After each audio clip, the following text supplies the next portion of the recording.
आलू पे हार्पिक डाला है कभी? नहीं तो अब डाल के देखना। या फिर कभी नमक को काटा है कैंची से? ऐसे बहुत ही तमाम useful kitchen tips and hacks लेके आई हूँ जो आपकी डेली की लाइफ को बेहद आसान बनाएंगे। वीडियो शुरू करते हैं तो मेरी फर्स्ट ट्रिक है, कैंची को लेके देखा होगा जैसे जैसे कैंची इस्तेमाल होती है ना, सीजर, तो उसकी धार है वो ख़त्म होती जाती है। हम डेली में काम करते हैं, कुछ टाइम्स तो अच्छे से काम करती है, लेकिन जैसे जैसे पुरानी होगी उसकी धार ख़त्म हो जाती है तो उसे हम यूज करना बंद कर देते हैं, घर में यूँ ही पड़ी रहती है या फिर फेंक देते हैं। तो आगे से फेंकने की गलती मत कीजिएगा। एक छोटा सा काम करना जिससे आपकी कैंची की धार बिल्कुल तेज़ हो जाएगी पहले के जैसी। करना क्या है, लेना है नमक जो हमारा खाने वाला होता है।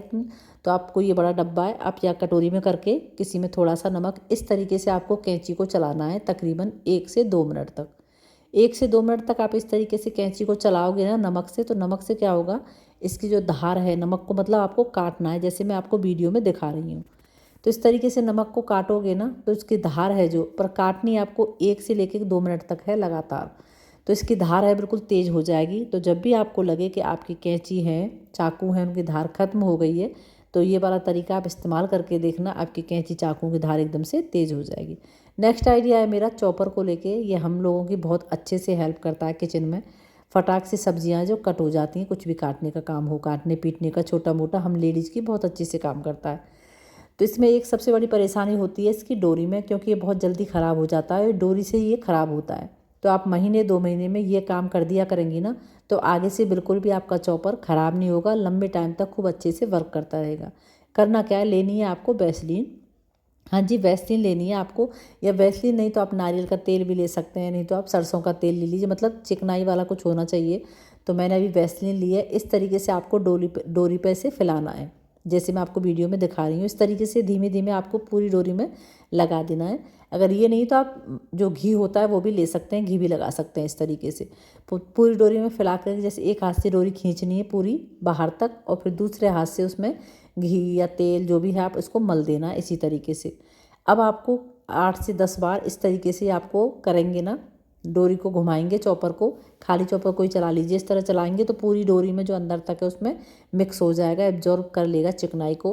तो इससे लंबे टाइम तक हमारा जो चॉपर है ना बढ़िया तरीक़ा से काम करेगा और ख़राब नहीं होगा। तो महीने 2 महीने में ये वाला तरीका आप करेंगे ना तो आपका चॉपर बढ़िया वर्क करेगा।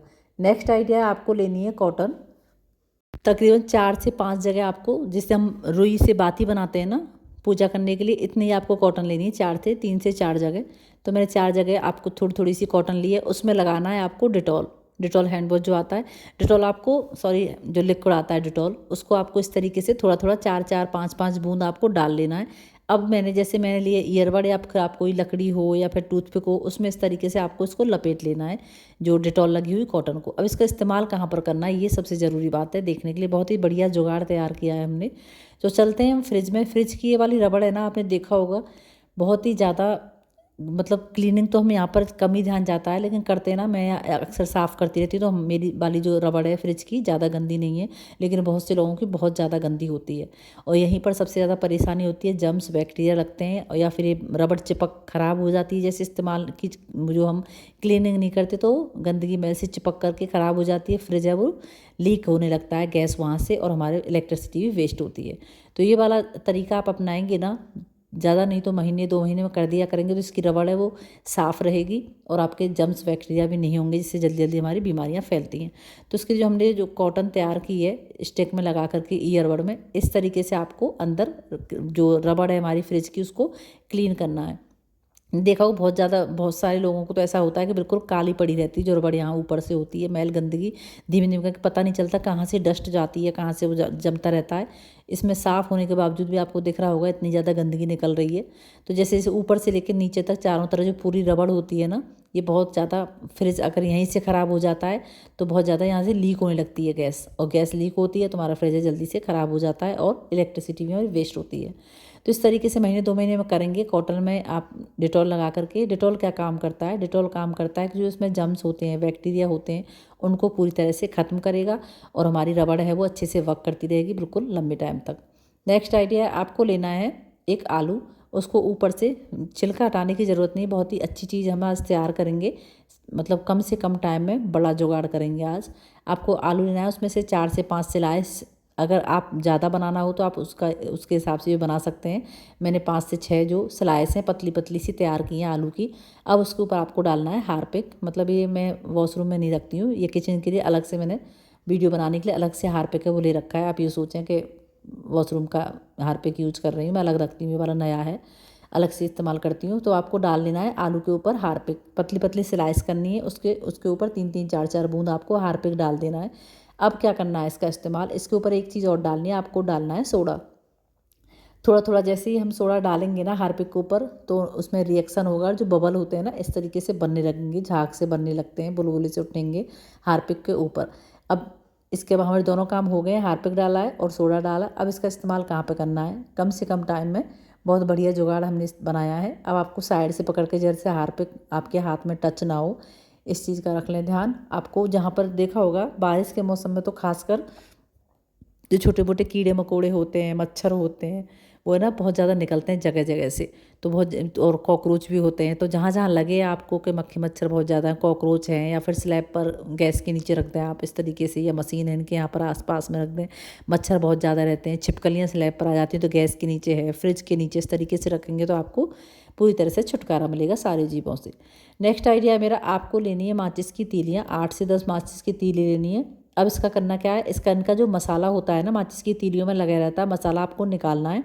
निकालने के बाद, मतलब मैंने 8 से 10 तीली लिए, मसाला इनका निकाल लेंगे। बहुत ही बढ़िया सोल्यूशन हम तैयार करेंगे, जो कि आपकी बहुत बड़ी परेशानियों से एक परेशानी को ख़त्म करेगा। तो मैंने 8 से 10 तीलियों का मसाला निकाल लिया है। अब इसमें डालेंगे नींबू की 8 से 10 बूंद, ठीक है, 8 से 10 बूंद आपको नींबू के जूस की डालनी है। अगली चीज़ हम इसमें क्या डालेंगे, अगली चीज़ हमें डालनी है जो कोलगेट पेस्ट होता है, पेस्ट है जो आपको कोलगेट ही लेना है, कोई दूसरा पेस्ट इसकी जगह नहीं चलेगा, क्योंकि सब जानते हैं जो कोलगेट होता है ना क्लीनिंग में बहुत अच्छे से काम करता है। जो कोलगेट होता है नींबू भी बहुत अच्छे से क्लीनिंग करता है, इसमें सिट्रिक एसिड होता है बहुत ज़्यादा।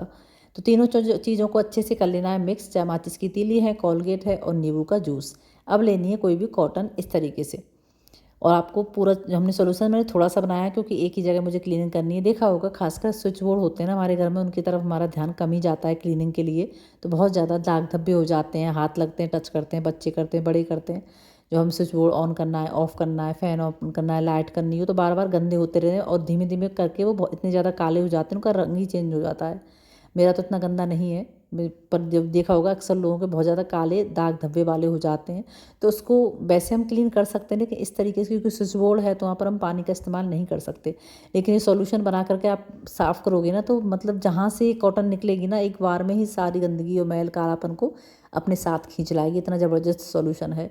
और सबसे बड़ी बात है कि आप स्विच बोर्ड के ऊपर भी करोगे ना, तो इसमें कोई भी करंट वरंट का डर नहीं रहेगा। बस स्लीपर आप अपने पैरों में पहन लें जिस आप क्लीनिंग करते टाइम, तो देखना सेकंडों में ही आपका स्विच बोर्ड है वो चमक जाएगा, कितनी मैल गंदगी निकली है आपको दिख रही होगी कॉटन में।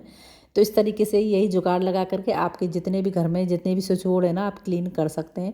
सोल्यूशन उस हिसाब से आप ज़्यादा बना लें जितनी आपको क्लीनिंग करनी हो, पर सेकंडों में ही कितने भी गंदे से गंदा स्विच बोर्ड है वो चमक जाएगा। आई होप आपको ये ट्रिक बहुत अच्छे से काम आएगी। तो ये थी मेरी आज की tips and tricks, I hope आपको पसंद आई होंगी, अच्छी लगी तो एक प्यारा सा कमेंट जरूर करना कि मेरा वीडियो दुनिया के किस गाँव शहर से देख रहे हो, और लाइक करना। मिलती है नेक्स्ट वीडियो में। जैसी से